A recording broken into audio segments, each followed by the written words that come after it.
laws in medieval history. I hope y'all can't hear that. I have a foster dog, and she has a cough, and she sounds pretty bad. I'm going to keep my mic muted while we watch some of this video, and let's see what we can learn. So I'm going to mute my mic and start this video, and we'll see what we can come up with. The Middle Ages spanned from roughly 500 to 1500 CE. For much of that time, the people of England lived under a feudal system in which both the laws and the penalties for breaking them were significantly more bizarre than the ones we are familiar with today. So, today, we're going to take a look at 10 ludicrous laws from the Middle Ages that we still break today. Okay, time to bone up for the medieval bar exam. Today's football players, or soccer players for the Americans among us, have a reputation of being dramatic over the smallest of injuries. But their predecessors were the exact opposite. Medieval football was an extremely violent game. There weren't nearly as many rules, and there was a hell of a lot more bloodshed. First off, rather than a ball, an inflated pig's bladder was kicked up and down the entire length of a village, and the goals could sometimes be miles apart. Players could kick and punch both the bladder and their opponents, and presumably their opponents' bladders. This made fouls virtually non-existent and predictably resulted in many injuries and the occasional death. Football was banned in 1349 by Edward III, but not because he was concerned about players getting hurt. It was a matter of national security. You see, in 1349, England was at war with France. Edward needed soldiers for his army, but the country was also suffering the loss of many lives due to the Black Death. That's the plague, not a rival football team. Edward wanted his remaining healthy men to be focused on their archery practice rather than getting distracted by football. And he wasn't messing around. The punishment for playing football was 6 days in prison. 6 days in prison. Wow. Catch you playing football. Oh my goodness. Okay. And now when the military bases and stuff they let them play games just to get the stress off. So maybe it would have been a good thing to rally the troops. Have a good, a football team. Now, tennis. I didn't know tennis was around that long. I didn't know it was around in the Middle Ages. So let's try that. And tennis is kind of a upper class sport, I would think. So let's see how it was back then. Which it sounds like if it's not for the poor, it was an upper class sport. So, okay. Let's cut my mic again so it doesn't echo. Football wasn't the only sport banned in the Middle Ages. In 1485, it became illegal for anyone but nobles to play tennis, with the only exception being on Christmas Day, because, hey, it's Christmas. But why ban tennis? Well, medieval tennis was believed to disrupt labor and encourage gambling. The banning of tennis in the lower classes helped to maintain the feudal hierarchy. Tennis began to be seen as an exclusively upper-class sport because it needed expensive equipment and required an understanding of complex rules and social etiquette. This is one of the reasons tennis eventually became known as the sport of kings, although that title is sometimes afforded to things like horse racing and dodgeball, probably. Kings liked a lot of sports. But it is true that both Henry VII and Henry VIII were very into tennis. And Henry VIII was allegedly pretty good at it. A Venetian ambassador who watched him play in his youth said, "It was the prettiest thing in the world to see him play, his fair skin glowing through a shirt of the finest texture." Apparently, old Hank was an absolute vision in a crisp white Izod polo. The English... Okay, I wouldn't think of tennis as being a sport people bet on. They said they banned, it wasn't allowed for the poor because of the possibility of gambling. I didn't know people bet on tennis. Do they do that? And the sport of kings, he said horse racing, maybe. But the first thing I thought of when he said the sport of kings would be polo. Because you see, you used to always see Prince William playing polo. And even back before that, I remember Charles. Which is now King Charles, but then I guess he was called Prince. I remember seeing footage of him playing polo. So that was my first thought when they said the sport of kings. I thought polo, but they said horse racing. And then the other thing they said, I don't even remember what they said. But now we're going to talk about... Wait a minute, what did it say? Birthplace of what? Okay, I'm going to get back on it. The town of Newmarket is known as the birthplace of horse racing. The sport actually dates back to the 12th century, but James I popularized it after building a palace in Newmarket in 1606. Over time, horse racing in Newmarket grew into a large business, and the town was forced to establish laws to protect the horses, including one that made it illegal for people to blow their noses in the street. The idea was to reduce the risk of the horses getting sick from the public's leaky schnozzes. It's unclear how effective this strategy was, but it must have been a challenge for people who were allergic to horse dander. Blowing one's nose wasn't the only thing that could get a person in trouble. Anyone walking around with a head cold or temperature had to pay a fine. How could they tell? Maybe they set up DUI checkpoints. Driving under influenza. I like that, driving under influenza. But that's smart. Because if you've ever worked a public job, they tell you, if you're sick, stay home. Don't come in and contaminate the workplace and get everybody sick. But then they penalize you for not showing up. And a lot of places, if you are out a certain number of days, you can lose your job. I mean, so people feel that they have to go to work, even when they're sick. And a lot of people do it just, I don't know, they're just obsessive with it. But in schools, with their attendance policies and everything, and they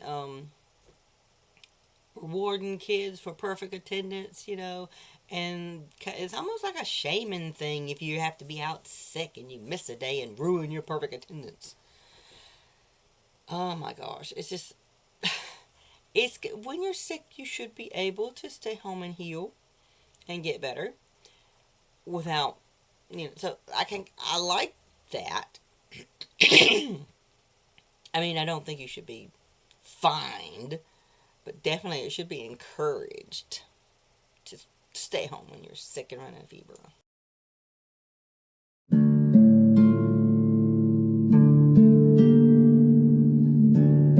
Today, it's daunting enough to propose to someone. You're never completely sure of what their answer will be, which runs you the risk of being rejected on the Jumbotron in front of thousands of Steelers fans.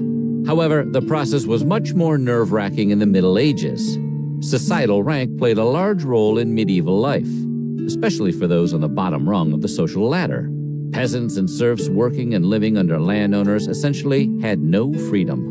A man wanting to get married not only had to ask the father of the bride's permission, but also that of their landowners. Imagine having to get your boss or landlord's okay to get hitched. No, really, imagine it. And the situation was even worse if you were a woman. If your husband died, the landowner could force you to marry another man in a relatively short amount of time. If you refused, you would be subject to punishment.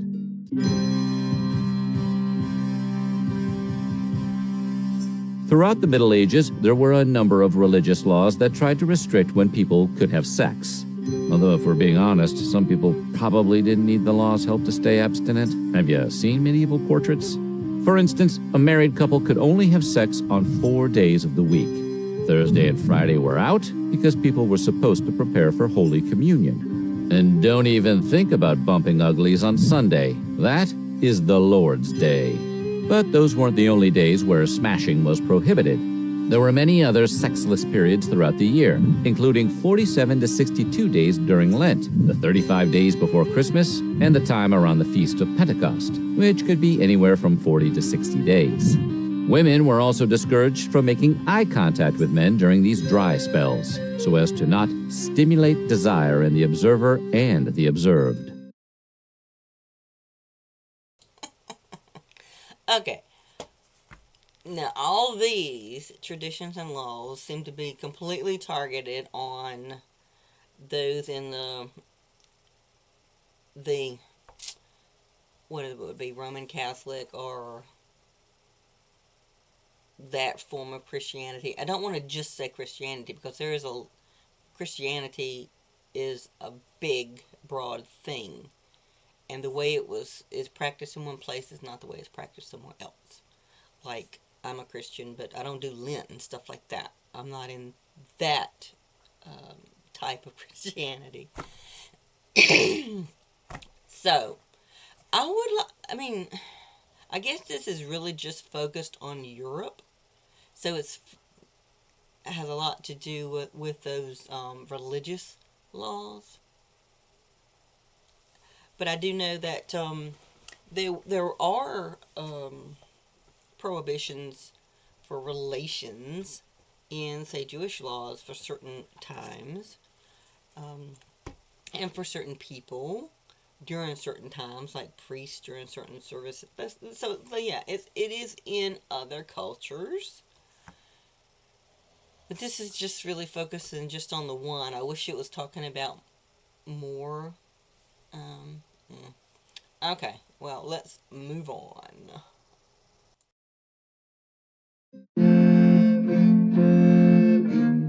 15th century Britain was a time of flamboyance. Along with short shirts, long, pointy-ended shoes known as krakows, or pikes, had become the height of men's fashion.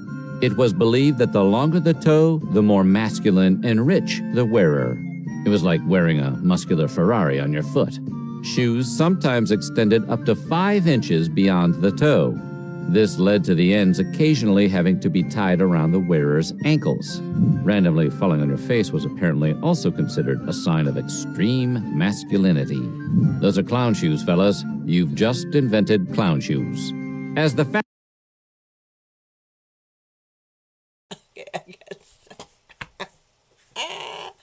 How in the world did the idea of those long, pointy jester shoes be considered a form of masculinity?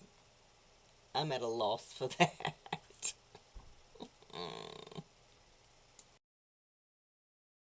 fashion continued growing and peasants began wearing more extravagant clothing, the crown finally decided to step in. And it wasn't because they worried that a nation full of people wearing Ronald McDonald shoes would make England look ridiculous. No, they just wanted to preserve the feudal hierarchy and stop people from dressing above their social rank. Between 1463 and 1604, a law went into effect that said no knight under the rank of lord, esquire, or gentleman, nor any other person, shall wear any shoes or boots having spikes or points which exceed the length of 2 inches.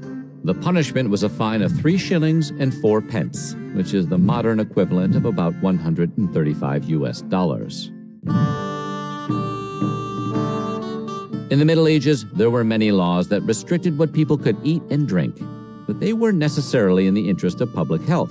These laws were mostly intended to prevent lower-class people from matching the binge-eating lifestyle of the nobility. Apparently, demolishing the Golden Corral buffet isn't nearly as fun unless you can watch people starve to death while you do it. That being said, some of the dietary laws applied to everyone. For instance, in 1336, a law was passed which banned all people, regardless of status, from being served a meal with more than 2 courses. And just so no one got clever, the law made sure to specify that soup counted as a full-course meal and not just a sauce.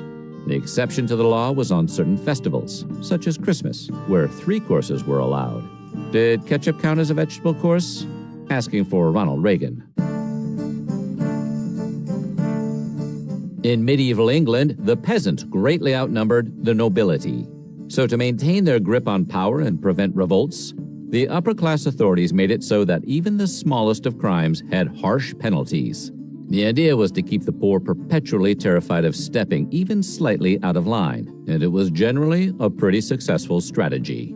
Even petty crimes like theft, disturbing the peace, or even vagrancy sometimes resulted in extremely harsh punishments, from flogging to the removal of body parts. For example, lopping off one or both hands was an abiding favorite. In fact, until 1215, even being accused of a crime resulted in the enduring of an ordeal to reveal your innocence or guilt. There were 3 such ordeals. The ordeal by fire had the accused hold a red-hot iron bar in their hands and walk 3 meters. After 3 days of being bandaged up, if the wound wasn't healing, they were guilty. Considering the general lack of bactine during the Middle Ages, most people probably failed this ordeal. The second was the ordeal by water. Here the accused was bound with a knotted rope and thrown into a body of water. If they floated, it meant that the water had not accepted them, and therefore they were guilty. For many, their only crime was being naturally buoyant. Finally, there was the ordeal by combat, in which the accused had to battle their accuser. It was believed that God would grant victory to the innocent party, because the fight generally resulted in the loser's death. The Pope canceled the practice of ordeals in 1215, and it was replaced by a jury process. Hooray for progress! Wow. That's all I can say is wow. How did they ever think that that made any sense?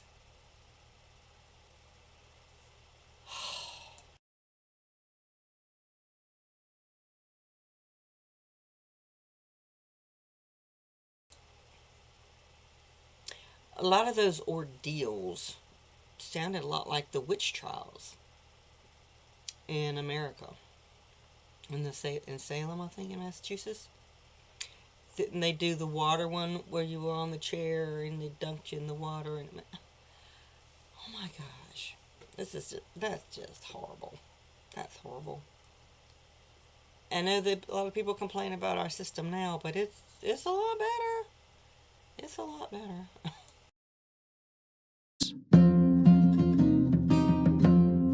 In the Middle Ages, people had to watch their tongues, both metaphorically and literally. This was to avoid breaking the religious laws regarding blasphemy, which is the action of speaking ill about God or other sacred things, such as church doctrine or Evel Knievel. The law was put in place by the Catholic Church to maintain control and order, 2 things they were pretty big on. Blasphemy was considered a serious crime, and it carried an equally severe punishment. Offenders would regularly be tied down while their tongue was removed with hot pliers. If you were lucky, you'd just get hanged, or maybe stoned. And not the fun kind of stoned, the bad kind, you know, with rocks.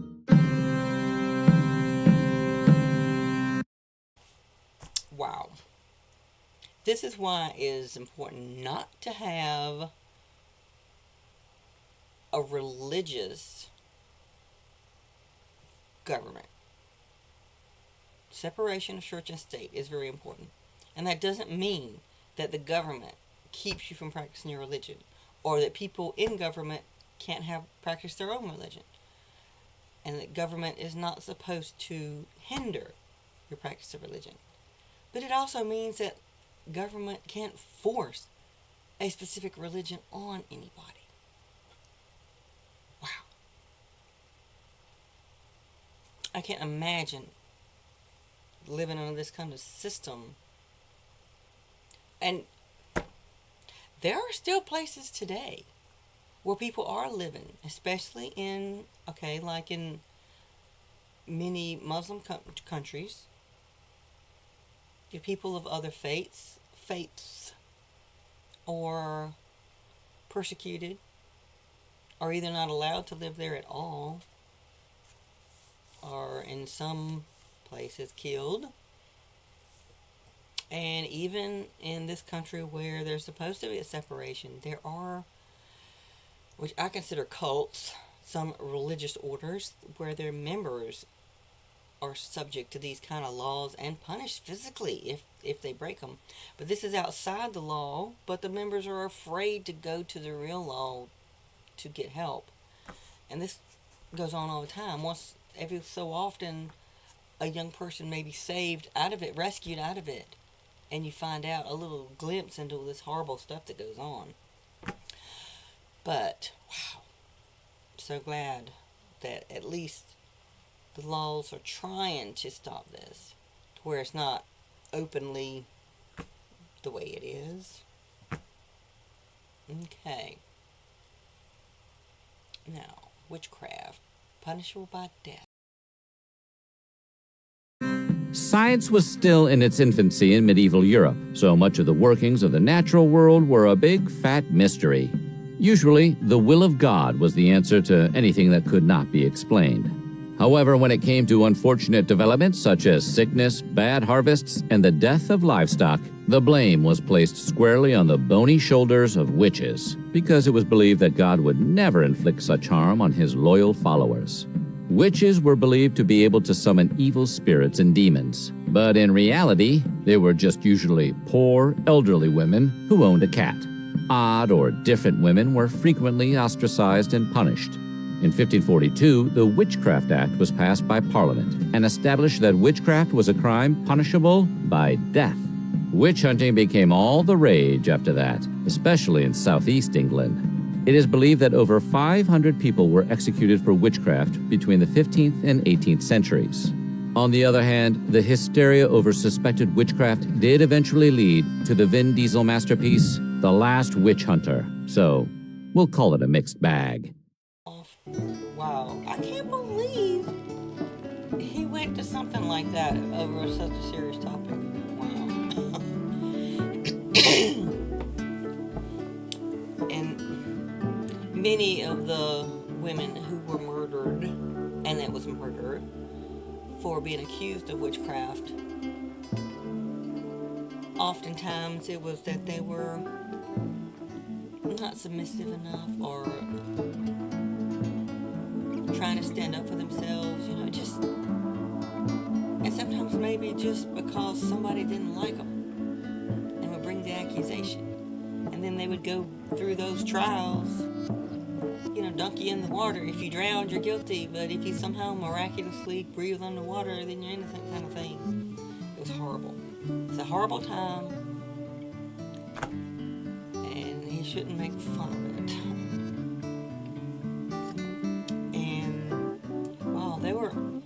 It continued on. I know it's documented the last witch burning, I think, was in Ireland. And that man actually, I think, was charged with murder for doing that to his wife. He accused her of being a witch, and I think he killed her. If I get the story right. Sorry if I didn't, but I've also seen books and stuff back when I was younger. They had books like weird laws that's still on the books in different states and things like that. So, yeah, there was some crazy laws. And not all religious based, but I mean, there was just some crazy laws. Like maybe stuff about having your cow in the house and things like that kind of deal. But that was interesting and kind of sad. It's like, I'm just glad I don't live back then. But the whole concept of their class system, the rich versus the poor, is just so disgusting. That's just really disgusting. Them and their politicians. But at least we had better shoes. Alright guys, I'm out of here. I will talk to you later. See you next week. Bye.